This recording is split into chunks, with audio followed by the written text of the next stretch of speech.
Oui, Madame la juge. Félicitations Oui. pour votre nomination. Merci énormément. C'est tout un honneur d'être avec vous aujourd'hui, puis aussi d'avoir été nommée à cette fonction-là. Voilà.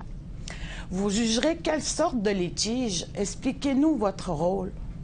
Alors, en chambre civile, il y a différents volets à notre pratique, si on peut dire ça.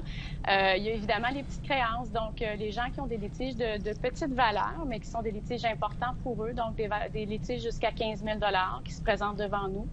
La chambre civile régulière, c'est des litiges qui, actuellement, la valeur maximale est 85 000.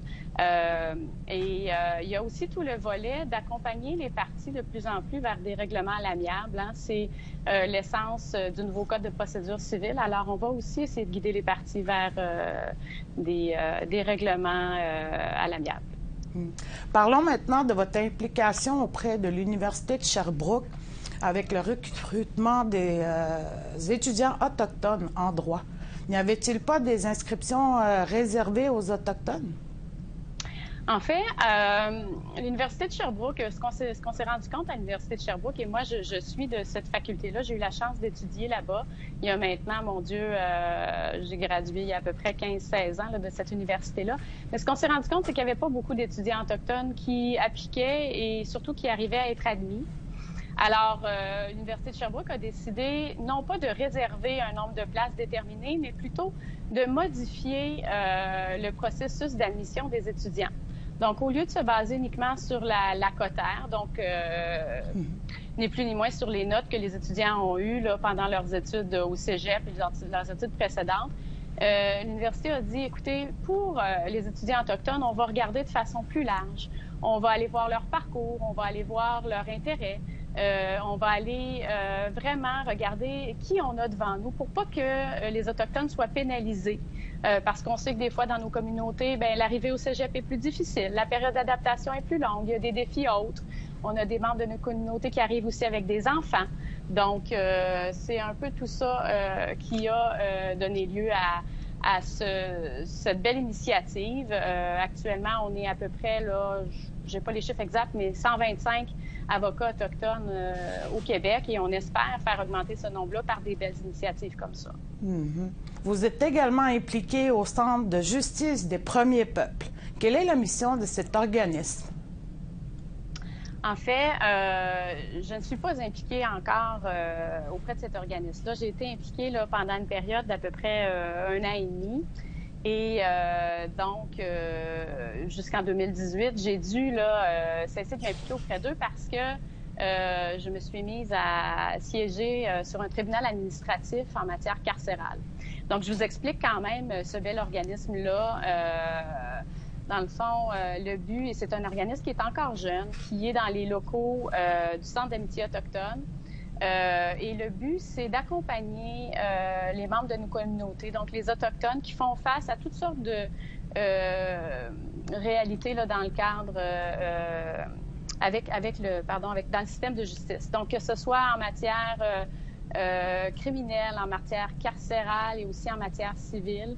Ce que le centre là, tentait de mettre en place et tente, là, à ma connaissance, encore de mettre en place, c'est une façon d'accompagner la clientèle qui parfois vient du Nord, hein, arrive à Montréal, connaît pas ne serait-ce que les lieux physiques de la cour, le fonctionnement.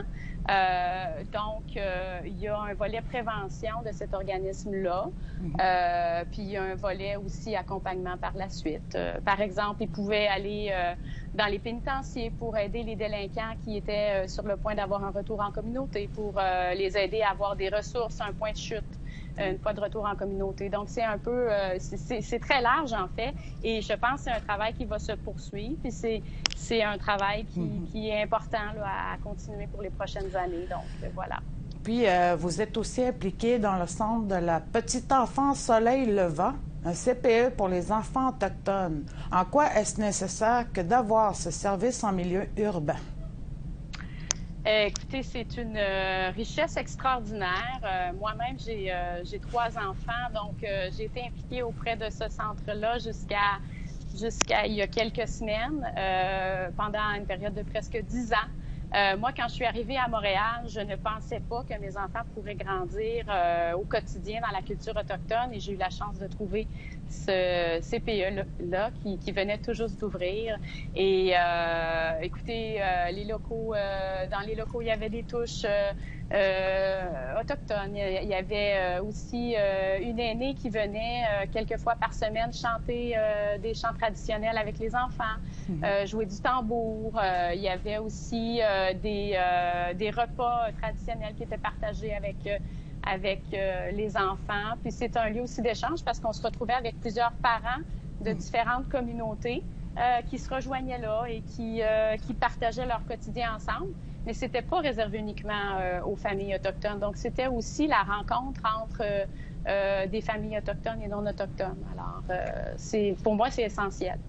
C'est intéressant.